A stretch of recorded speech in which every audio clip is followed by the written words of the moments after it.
बिस्मिल्लाहिर्रहमानिर्रहीम। Second year students अस्सलाम वालेकुम। सेकेंड ईयर स्टूडेंट्स, ये जो क्वेश्चन नंबर 7 है, लास्ट एक्सरसाइज है 7.5। उसका क्वेश्चन नंबर 7 है, find the work done if the point eight which the constant force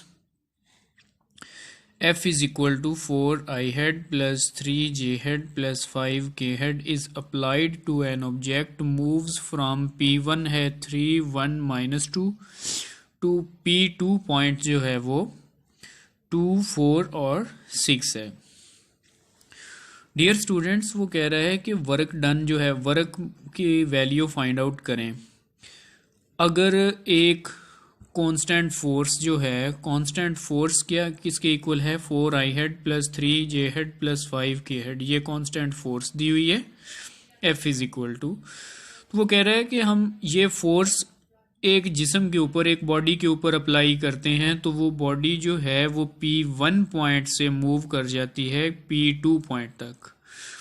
P1 point जो है वो भी दिया हुआ है 3 1 minus 2 और P2 पॉइंट जो है वो भी दिया हुआ है 2 4 6।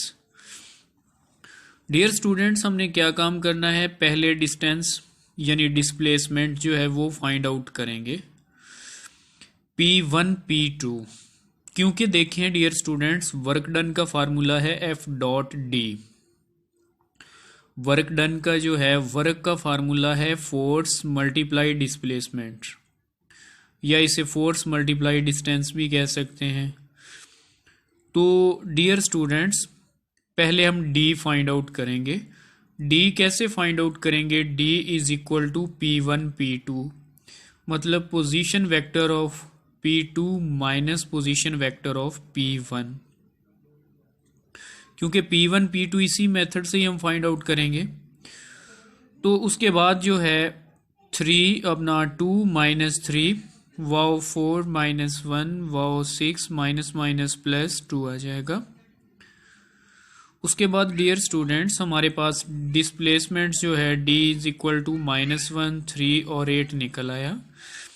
इसे हम I J K की फॉर्म में लिखेंगे, minus I hat plus 3 J hat plus 8 K hat आ गया ये।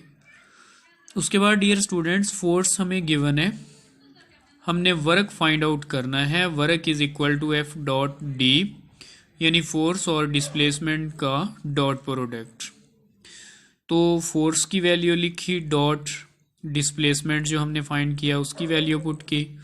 तो डॉट प्रोडक्ट में आप लोगों को पता है डियर स्टूडेंट्स, आई हेड जो है उसके कोफिशिएंट आई हेड के कोफिशिएंट से मल्टीप्लाई होगा, जे हेड का कोफिशिएंट जे से के के साथ। तो 4 into -1 plus 3 into 3 plus 5 into 8, इनको आपस में मल्टीप्लाई करने के बाद ऐड करेंगे, हमारे पास 45 आंसर आ रहा है। वर्क कितना है, 45। उसके बाद डियर स्टूडेंट्स, क्वेश्चन नंबर 10 है हमारे पास। A force of magnitude 6 units acting parallel to 2I head minus 2 J hat plus K head displaces the point of application from 1 2 3 to 5 3 7.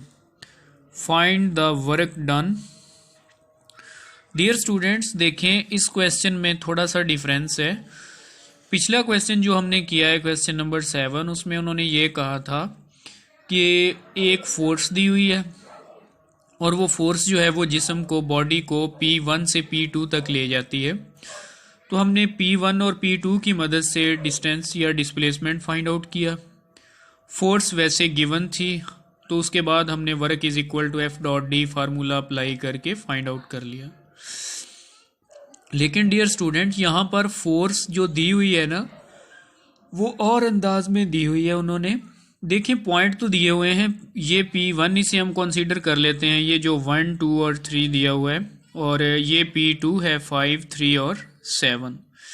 ये तो P1 P2 की मदद से हम डिस्प्लेसमेंट तो फाइंड आउट कर लेंगे, लेकिन पहले फोर्स फाइंड आउट करनी है। उन्होंने डायरेक्ट फोर्स नहीं दी, उन्होंने कहा है कि एक वेक्टर है जो कि ये वाला है, इस वेक्टर से 6 गुना ज्यादा है फोर्स, इस वेक्टर के पैरेलल है और 6 गुना क्या है, ज्यादा है। तो हम क्या काम करेंगे, जब वो इस वेक्टर के पैरेलल है तो पहले इस वेक्टर का यूनिट वेक्टर फाइंड आउट करते हैं। यूनिट वेक्टर फाइंड आउट करने के बाद 6 को उस यूनिट वेक्टर से मल्टीप्लाई करेंगे तो डियर स्टूडेंट्स हमारे पास वो फोर्स निकल आएगी। देखें, जब भी वो ये कहा जाए ना कि एक वेक्टर जो है वो दूसरे वेक्टर के पैरेलल है तो वो वेक्टर फाइंड आउट करना पड़े, तो हम क्या काम करते हैं कि उस वेक्टर का यूनिट वेक्टर फाइंड आउट करते हैं जो गिवन होता है। तो यहाँ पर डियर स्टूडेंट्स उन्होंने कहा है कि एक फोर्स जो है उसकी मैग्नीट्यूड 6 है, units acting parallel to this 2i head minus 2j head plus k head. तो डियर स्टूडेंट्स हम क्या काम करेंगे, देखें ए वेक्टर, इसे हम ए वेक्टर लेट कर लेते हैं, ये जो दिया हुआ है ए वेक्टर है 2i head minus 2j head plus k head. उसके बाद डियर स्टूडेंट्स ए का मैग्नीट्यूड फाइंड आउट कर लेते हैं, मॉड 2 का स्क्वायर प्लस इंटू माइनस 2 का स्क्वायर प्लस 1 का square whole square root is equal to 4 plus 4 plus 1 whole square root, ये 9 बनेगा, 9 का स्क्वायर रूट हमारे पास 3 आ गया। उसके बाद dear students if u is unit vector parallel to a, हम यूनिट वेक्टर फाइंड आउट करना चाह रहे हैं तो यूनिट वेक्टर हम उसे u का नाम दे देते हैं, u is equal to a over a magnitude, क्योंकि यूनिट वेक्टर जिस वेक्टर का भी हम फाइंड आउट करें वो वेक्टर डिवाइडेड बाय उसी का मैग्नीट्यूड, वो is equal to unit vector क्या होता है, u is equal to a over a magnitude, a vector आ गया ओवर उसका मैग्नीट्यूड आ गया।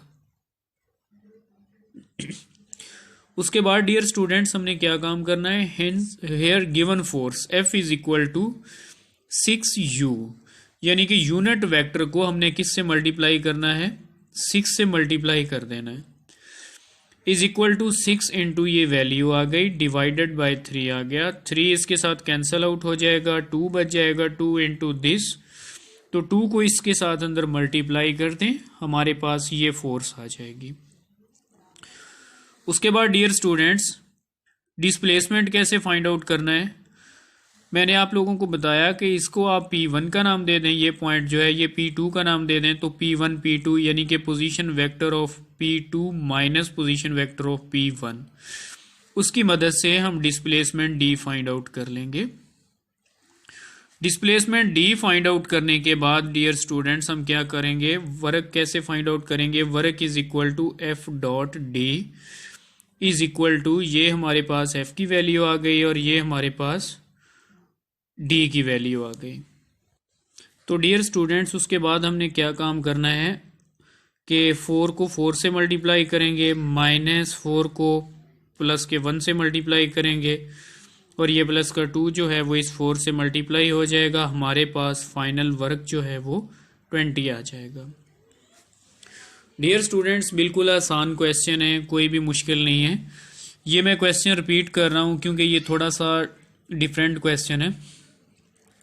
हमें उन्होंने कहा है कि ये एक वेक्टर है 2i head minus 2j head plus k head, और डियर स्टूडेंट्स ये जो वेक्टर गिवन है ना वो कह रहा है कि फोर्स जो है वो इस वेक्टर के पैरेलल है लेकिन 6 यूनिट्स ज्यादा है इससे, इस वेक्टर के पैरेलल है फोर्स लेकिन 6 गुना इससे ज्यादा है।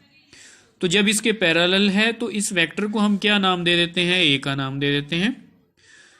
पहले यूनिट वेक्टर फाइंड आउट करेंगे यही गिवन वेक्टर का, उसे फिर 6 से मल्टीप्लाई करेंगे तो वो हमारे पास फोर्स आ जाएगी। ए वेक्टर आ गया, उसका मैग्नीट्यूड आ गया, यूनिट वेक्टर को हम यू से कंसीडर कर लेते हैं तो A over A magnitude is equal to ये आ जाएगा, फिर फोर्स आ जाएगी हमारे पास 6u, यानी यूनिट वेक्टर फाइंड आउट करने के बाद उसे 6 के साथ मल्टीप्लाई कर देंगे। तो डियर स्टूडेंट्स हमारे पास ये कैंसल आउट होकर ये आंसर आ जाएगा, 2 को अंदर मल्टीप्लाई करेंगे ये आ जाएगा। उसके बाद डियर स्टूडेंट्स हमने डिस्प्लेसमेंट फाइंड आउट करना है। ये जो 2 पॉइंट गिवन है कि फोर्स जो है वो क्या करती है कि इस पॉइंट से बॉडी को इस पॉइंट तक ले जाती है, तो ये P1 पॉइंट हो गया और ये P2 पॉइंट हो गया। तो डिस्प्लेसमेंट कैसे हमने निकालना है, position vector of P2 minus position vector of P1। तो ये हमारे पास डिस्प्लेसमेंट आ जाएगा। उसके बाद वर्क कैसे फाइंड आउट करेंगे, F dot D formula apply करके हम यहाँ पे वर्क फाइंड आउट कर लेंगे। आई होप डियर स्टूडेंट्स आप लोगों को इन दोनों क्वेश्चंस की अच्छे से समझ आ गई होगी। ओके डियर स्टूडेंट्स, अल्लाह हाफिज़।